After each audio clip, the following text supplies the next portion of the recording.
in Canada, soon to be coming in the US if it's not here already, but most likely it already is. In Canada, they are already building quarantine internment camps.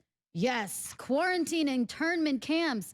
We have been shouting and sounding the alarm for a very long time, telling you that these are coming next, that they're going to be building quarantine internment camps, and they already have the legislation to do it. They are able now to separate you from your children, send you or your children to CPS, social services, foster care. If you refuse to get them tested or have them wear masks, go to online learning during COVID, they're making all sorts of measures, and they have now the right to remove you from your home or your parents or your children and force you to quarantine.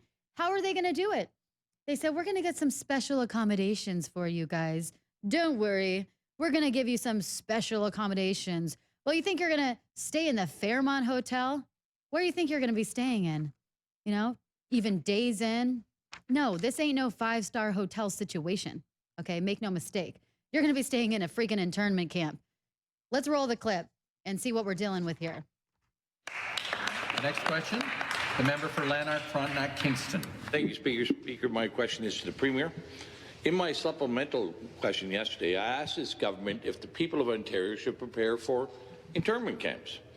In September, the federal government posted a call for expressions of interest for contractors to supply, provide, and manage quarantine isolation camps throughout every province and every territory in Canada.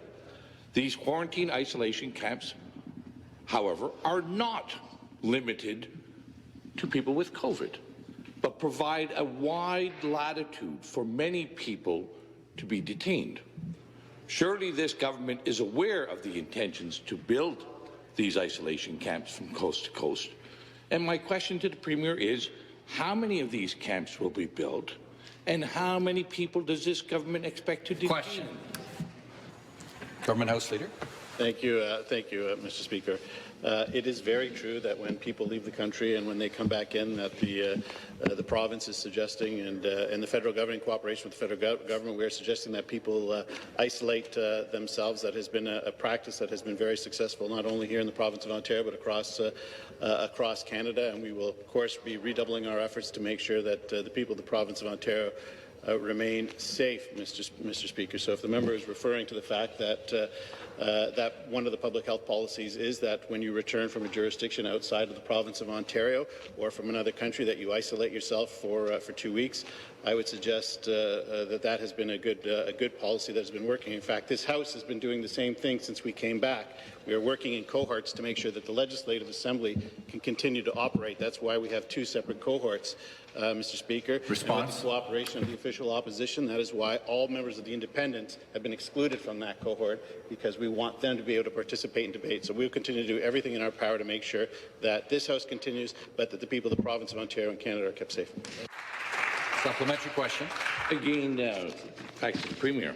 Here's the RFP, and in the RFP it uses clear language to express that these camps can be used for a broad spectrum of people, not limited to travellers. Indeed, it doesn't even mention international travellers.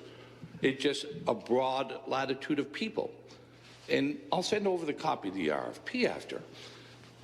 So your government must be in negotiations and aware of these plans to potentially detain and isolate citizens and residents of our country and our province. So, Speaker, to the Premier, where will these camps be built? How many people will be detained? And for what reasons? Questions. For what reasons can people be kept in these isolation camps? And I'd like to have the Premier assure the people of Ontario. Member, take a seat.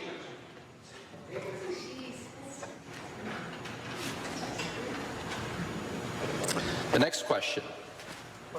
So, Canadian federal government is building internment camps to put people in. They're being built coast to coast in every province and used for, quote, public health and other related federal requirements associated with the COVID-19 pandemic response. This is what's happening, folks. You know, and this is not like a conspiracy theory. This is what they're doing. Where do you think they're putting people when they keep saying that they're going to have the authority to remove people from their homes and separate them from their children? We already talked about, you know, just the other day about if you don't want your child to wear a mask or your baby to wear a mask or something, or if you're not wearing a mask, that is now going to be a factor in the family court system that judges can rule on whether you get full custody or not, or partial custody, whether you can even see your own children. This is so sick